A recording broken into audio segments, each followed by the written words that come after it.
Olá pessoal, meu nome é Marineldo e eu irei gravar aqui essa aula para vocês sobre a Era Vargas, aula de História para o terceiro ano. Infelizmente não poderei estar ao vivo por outras questões técnicas, mas enfim, quem sabe na outra oportunidade. Nessa aula nós iremos falar sobre a Era Vargas, sobre o período em que Vargas ficou no poder na nossa querida República Federativa do Brasil. Tá, vamos lá. O Estado Getulista. Aqui nós vamos começar a falar sobre o primeiro período de Vargas, sem spoilers, mas existe o segundo período de Vargas. Nesse primeiro período de Vargas, o Estado Getulista, que vai lá de 1930 até 1945, Vargas chegou ao poder em 1930 e permaneceu como chefe do governo provisório. Ele foi presidente eleito pelo voto indireto e ditador nesse espaço de 15 anos. Muita coisa. Figura de maior expressão da história da política brasileira no século XX, considerada o ícone da história da política brasileira no nosso século passado. Para compreender esse período da história do Brasil, vamos conhecer o começo, o governo e o fim da Era Vargas.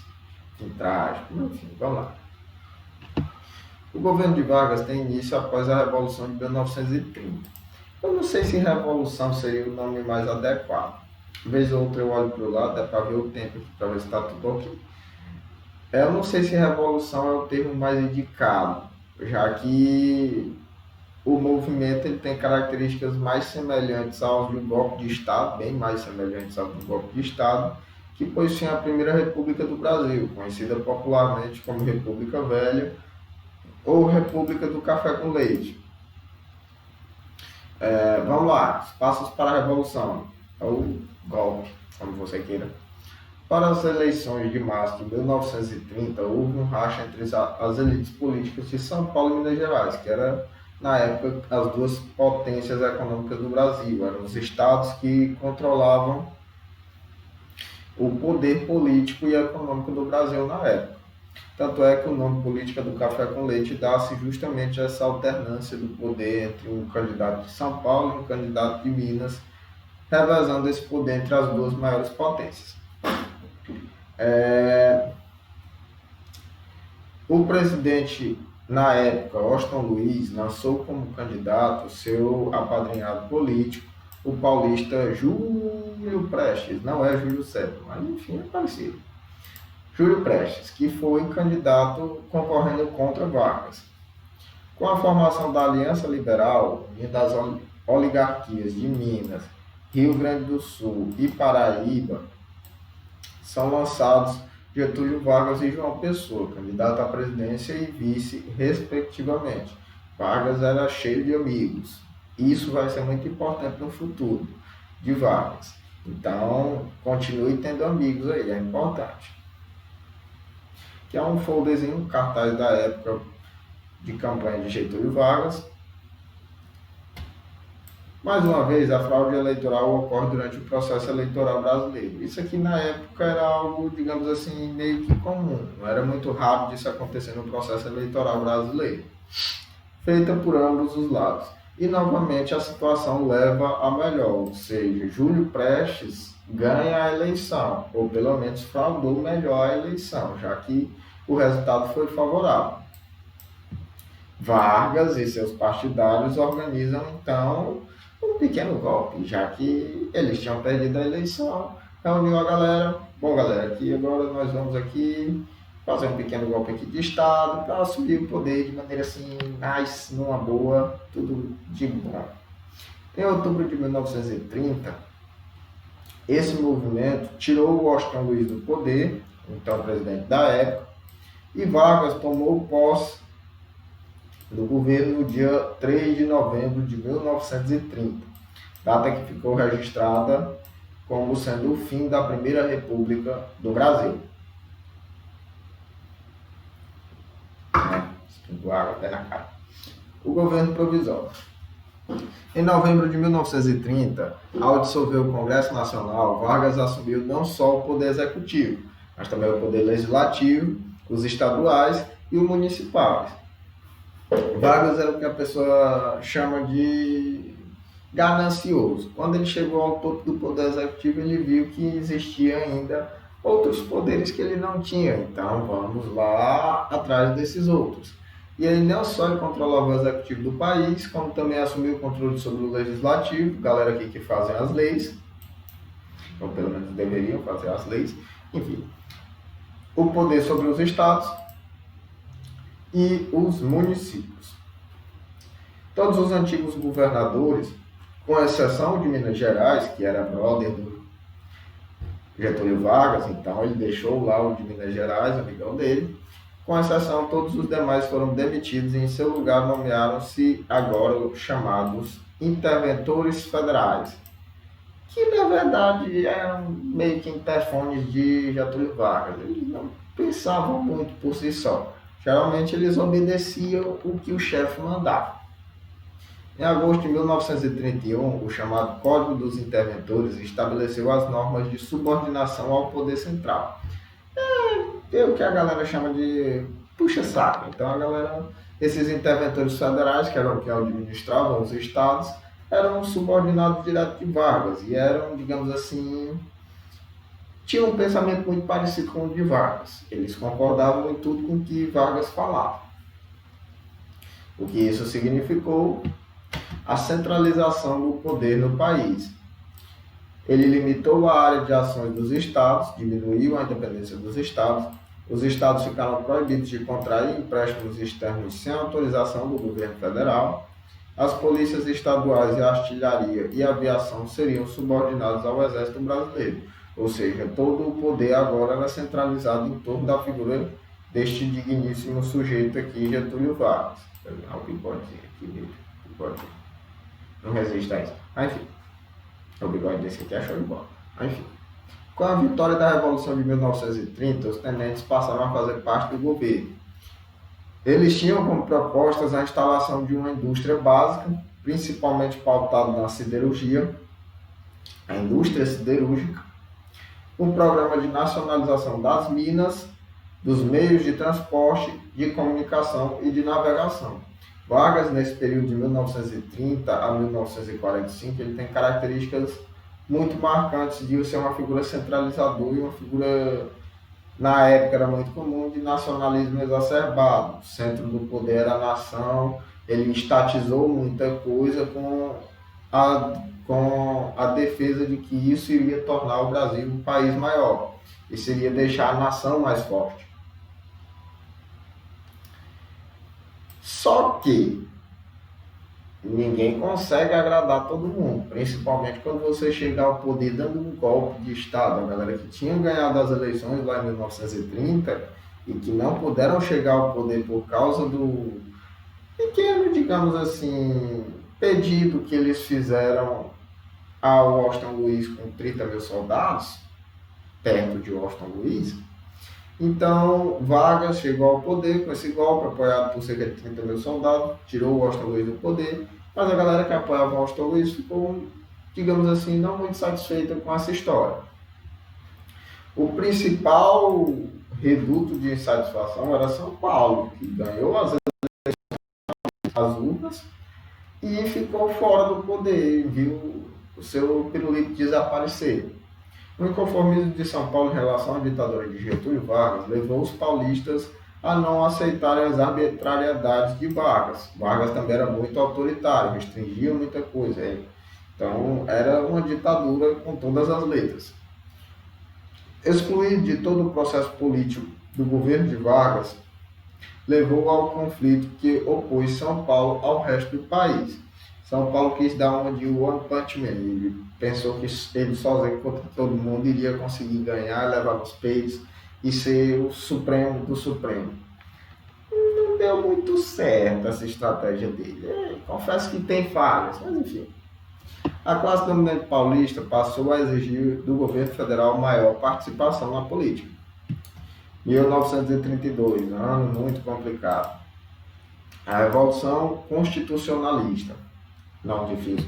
A Revolução Constitucionalista de 1932, ou Revolução de 32, ou Guerra Paulista, foi um movimento armado ocorrido no estado de São Paulo, claro, localizado no Brasil.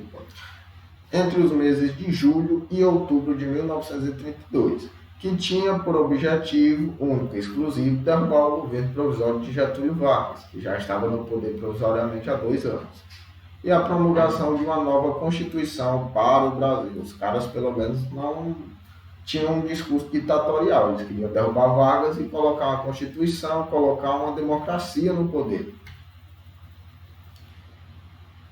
Essa foi a primeira grande revolta contra o governo de Getúlio Vargas e o último, até o momento, grande conflito armado ocorrido no Brasil. Espero que não volte a acontecer outro nunca mais. Mas, enfim.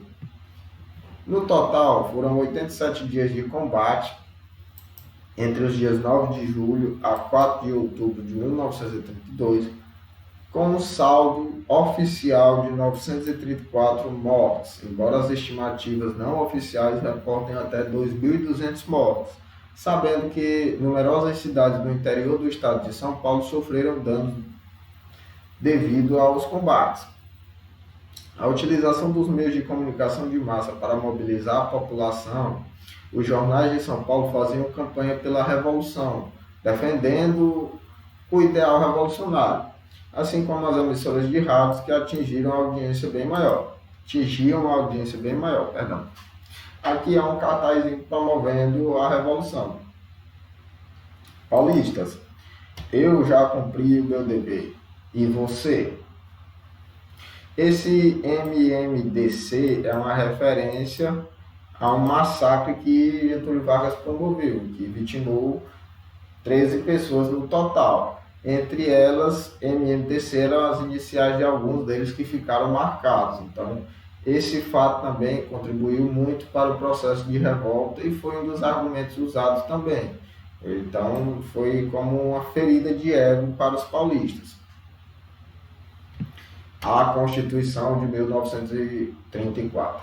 Apesar de serem derrotados pelo governo de Getúlio Vargas, apesar de Vargas levar melhor, um dos objetivos da galera de São Paulo, que era a promulgação de uma Constituição, foi alcançado. Muito embora essa Constituição não tenha valido por muito tempo. Mas, enfim, já é outra questão. Então, vamos lá. Constituição de 1934. Essa considerada muito avançada para a época. O problema é que não foi respeitada por muito tempo. Mas, embora derrotados, os paulistas conseguiram alcançar alguns objetivos. Dentre eles, a Constituição, que acabou sendo promulgada em julho de 1934, trazendo alguns avanços democráticos e sociais para o país. Ampliou os direitos políticos da população, estabeleceu eleições diretas para todos os níveis pela primeira vez na história do Brasil e as mulheres agora podiam votar.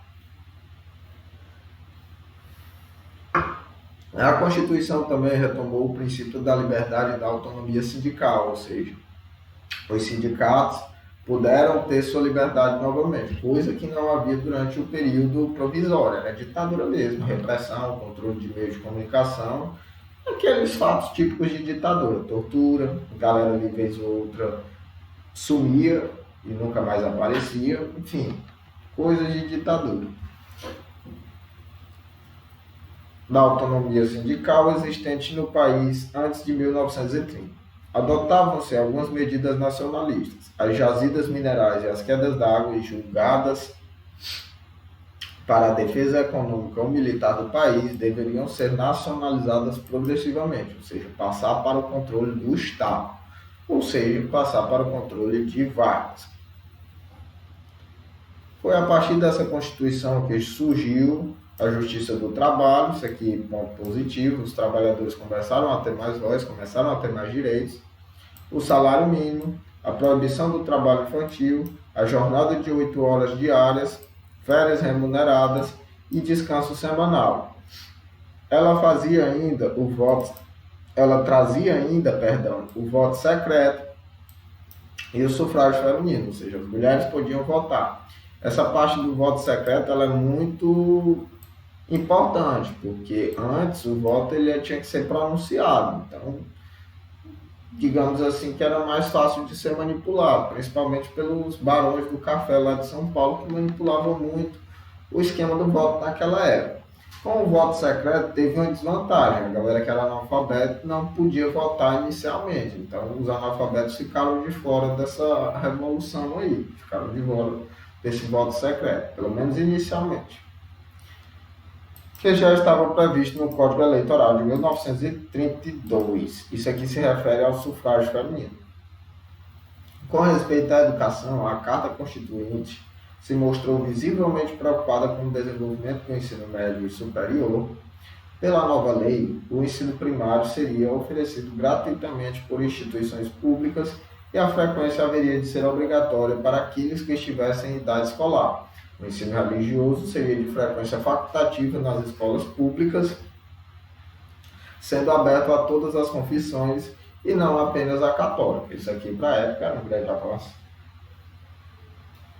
Já que nessa época o catolicismo era ainda a grande religião que dominava o Brasil quase que totalmente. Então as outras eram minorias muito pequenas mesmo, porque é interno. Lei de Segurança Nacional. Aqui nós voltamos a ter o início da velha mania de Vargas. O ano de 1934 foi marcado por reivindicações operárias e pela fermentação em áreas de classe média. Uma série de greves explodiram no Rio de Janeiro, em São Paulo, em Belém e no Rio Grande do Norte.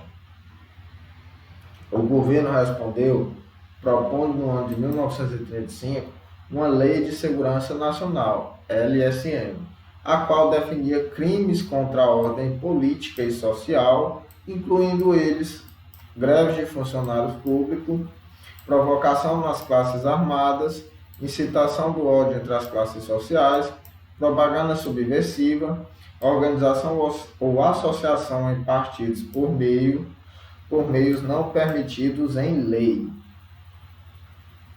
Quando fala aqui por meios não permitidos em lei, nessa época Vargas basicamente acabou com todos os partidos políticos, então ele não gostava muito de oposição. Essa Lei de Segurança Nacional, ela foi o prelúdio do golpe que a gente vai ver mais à frente. Então aqui ele foi plantando a sementinha do golpe novamente. Ele já tinha feito lá em 1930 e já estava aqui de olho, passando, cara, eu já posso precisar fazer um outro golpe. Então vamos começar a preparar o terreno. A arbitrariedade do governo de Getúlio Vargas. A expansão dos grupos comunistas no Brasil, fortalecidos pela consolidação do regime soviético, causava um temor generalizado. E justamente sobre a alegação de conter o perigo vermelho, o presidente declarou o estado de sítio em fins de 1935, seguido pela declaração de estado de guerra no ano seguinte, em que todos os direitos civis foram suspensos e todos aqueles considerados uma ameaça à paz nacional passaram a ser perseguidos. Detalhe, nessa época aqui, o processo de julgamento era contrário ao que acontece hoje. Nessa época aqui, se você fosse acusado de ser um comunista, eu estou usando até aqui uma caneta vermelha aqui nos slides, então eu acho que eles já poderiam até me acusar de ser comunista pela lei da época. Então, se você fosse acusado de ser comunista, é você que tinha que provar que era inocente. Diferente de hoje. Hoje, se alguém lhe acusar de crime, o Ministério Público ou outra pessoa, é ela que tem que provar que você cometeu o crime. E não você provar que é inocente. Mas, nessa época, quem era acusado era obrigado, tinha que provar que era inocente. Fato que fez com que as prisões aumentassem bastante. O governo federal, com plenos poderes, perseguiu, prendeu e torturou sem que houvesse qualquer controle por parte das instituições ou da sociedade. Em 1936, foram presos os líderes comunistas Luiz Carlos Prestes e Olga Benário. Olga, que era judia, seria mais tarde deportada grávida pelo governo Vargas para a Alemanha e morreria nos campos de concentração nazista. Vamos lá. Vargas criou nessa época, inclusive, uma falsa carta expondo um plano comunista para tomar o Brasil. Nessa falsa carta, inclusive, dizia que os comunistas iriam queimar uma casa a cada quarteirão. Agora, como o brasileiro geralmente já é pessimista, imagine o seguinte: o presidente chega e fala que mostra uma carta dizendo que era um plano comunista para tomar o país e que mais, além de tomar o país, eles iriam queimar uma casa a cada quarteirão. Quase não sai. Isso fazia com que a população ficasse em pânico. A galera pensava logo: eita, a sorte que eu tenho vai ser a minha casa que vai ser queimada desse negócio aí, eu vou morrer, não vai ter escapatória. Isso fez com que o temor, com que o ódio na sociedade aumentasse muito, e isso era muito favorável a Getúlio Vargas. Esse temor, esse ódio fazia com que as pessoas tolerassem tudo aquilo que estava sendo feito, já que Vargas estava alegando que estava salvando a vida das pessoas. Não era muito verdade isso também, mas enfim. Outro detalhe: Vargas era, segundo os relatos históricos, amigos de Hitler, trocavam inclusive cartas. Ele teve que se distanciar e, mais à frente, declarar guerra a Hitler por causa de uma pressão sofrida pelos aliados. Mas enfim, isso aqui é um slide mais para frente. Spoiler! Aqui uma imagem da Olga Benar.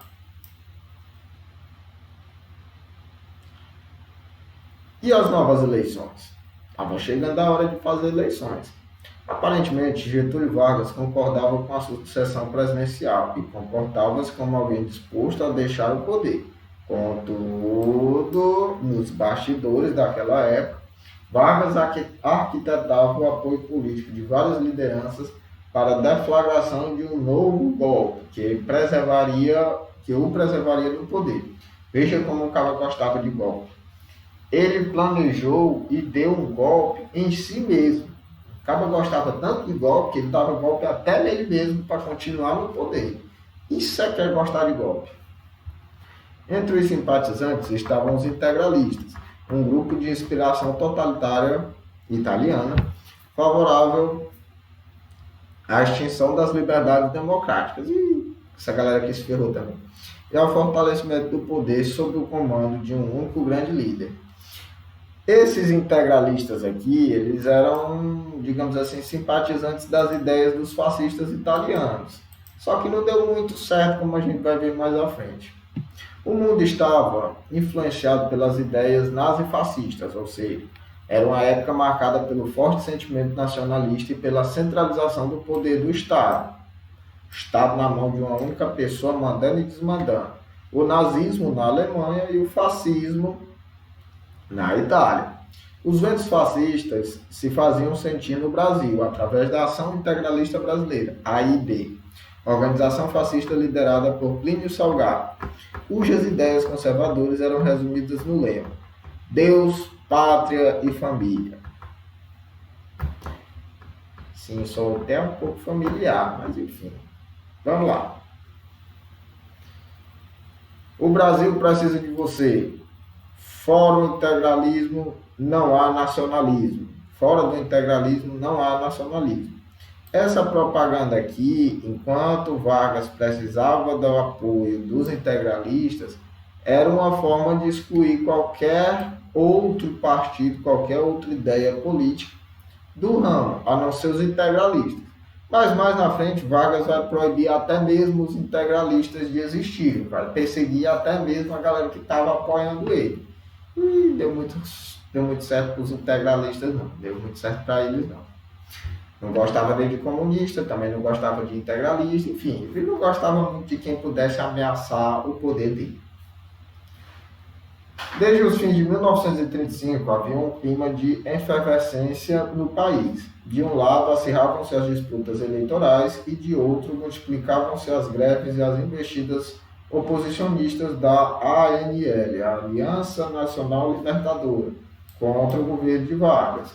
A ANL foi fundada por tenentes dissidentes da Revolução de 1930. Galera que antes apoiavam Vargas, mas que agora não defendiam mais muito as ideias deles.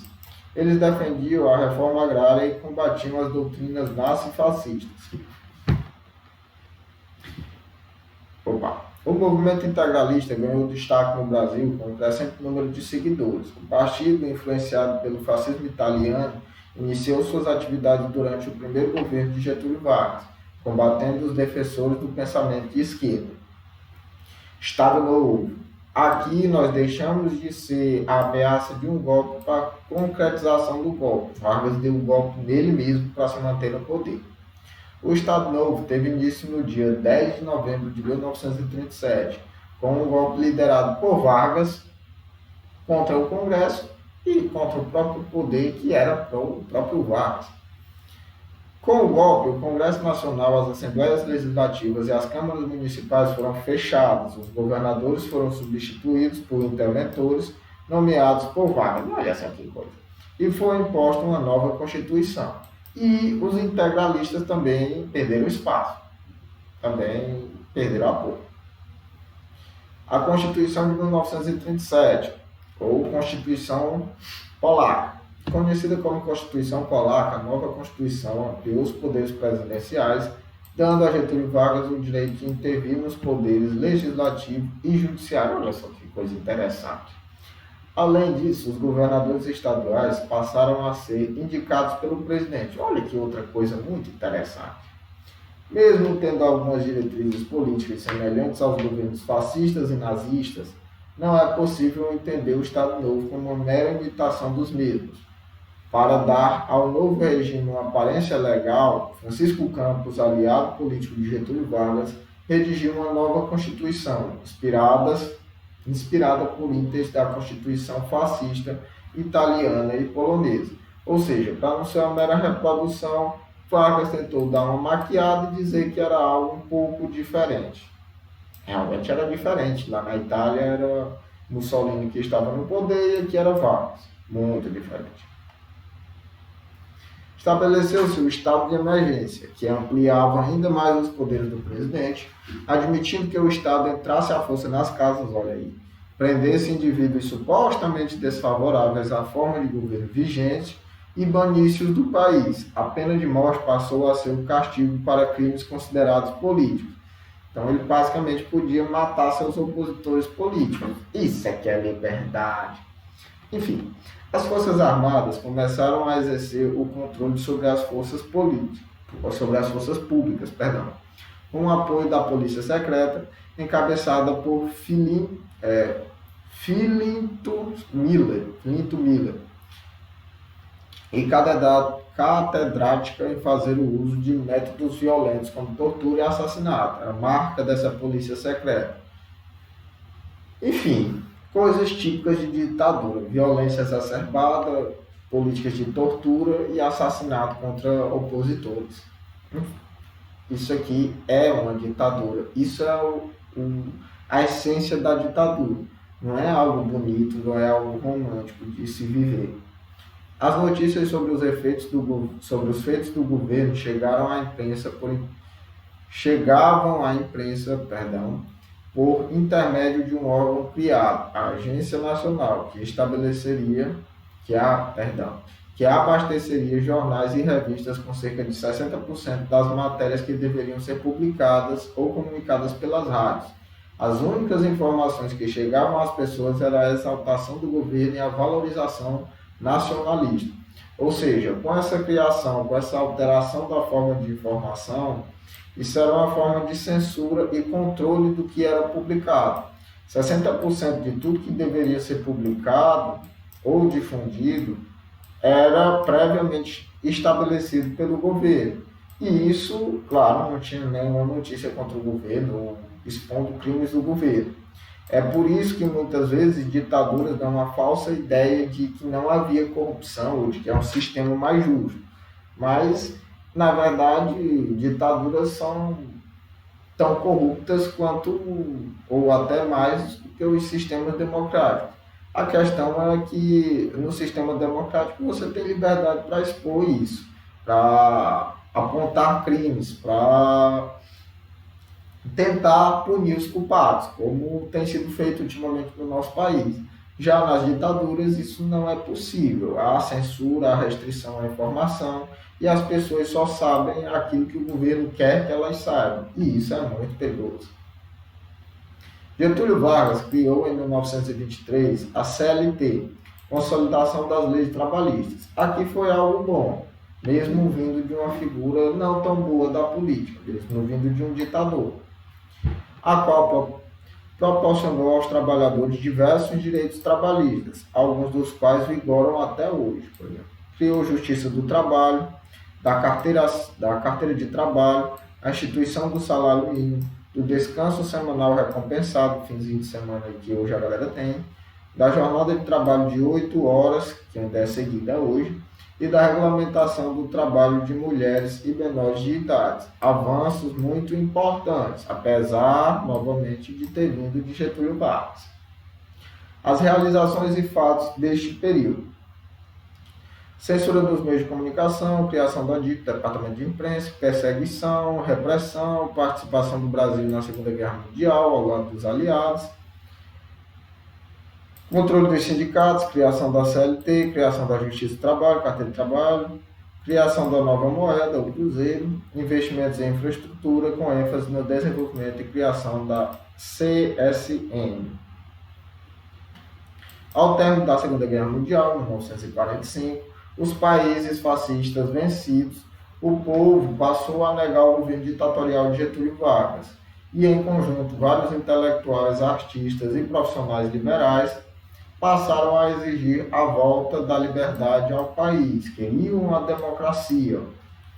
O povo clamava pela renúncia de Vargas até que, quando a situação ficou insustentável, em 29 de outubro de 1945, veja só, como o mundo não gira, capota. Um movimento militar chefiado por generais tirou o governo do poder, tirou Vargas do poder. Vargas, que chegou ao poder inicialmente através de um golpe, também saiu através de outro golpe. Isso é a lei do retorno. E acabou Vargas? Acabou a era Vargas? Não. Nós ainda vamos ter novamente ainda mais Getúlio Vargas na política. Então vamos lá. O segundo governo de Vargas, após deixar o poder em 1945, o segundo governo de Vargas foi o período da República em que o Brasil foi governado por Getúlio Vargas de maneira democrática. Esse segundo governo de Vargas ele chegou ao poder eleito pelo povo nas urnas. Isso se deu quando ele foi eleito presidente do Brasil durante a eleição de 1950, ou linhas retas. Enfim. Esse segundo governo ficou marcado por uma grande tensão política e social, e também por um fim trágico. O suicídio do presidente em 1954. Após o atentado realizado contra Carlos Lacerda, um dos principais críticos do governo de Vargas, as coisas ficaram realmente insustentáveis. Houve crise econômica, os pedidos de renúncia contra Vargas começaram, o temor de que Vargas pudesse tentar dar outro golpe novamente surgiu, a ficha dele não colaborava muito a favor nesse quesito, e quando as investigações apontaram que o chefe de segurança do Palácio do Catete tinha sido o mandante do crime, ou seja, o mandante do atentado contra o principal opositor de Vargas, a situação ficou insustentável. Pressionado e isolado, o então presidente optou pela saída extrema, seguiu os passos de seu amigo Adolf Hitler. Cometeu suicídio em 24 de agosto de 1954, ao atirar contra o próprio coração em seu quarto no Palácio do Catete. Aqui é o referencial que eu usei. Opa, aqui está querendo fechar. Deixa eu sair aqui. Descartar. O referencial que eu usei e acabou a nossa apresentação, acabou o nosso tempo. Espero que tenham entendido. Qualquer dúvida, estarei nos links. Boa aula. Podem assistir novamente. Boa próxima aula aí e até mais. Tchau.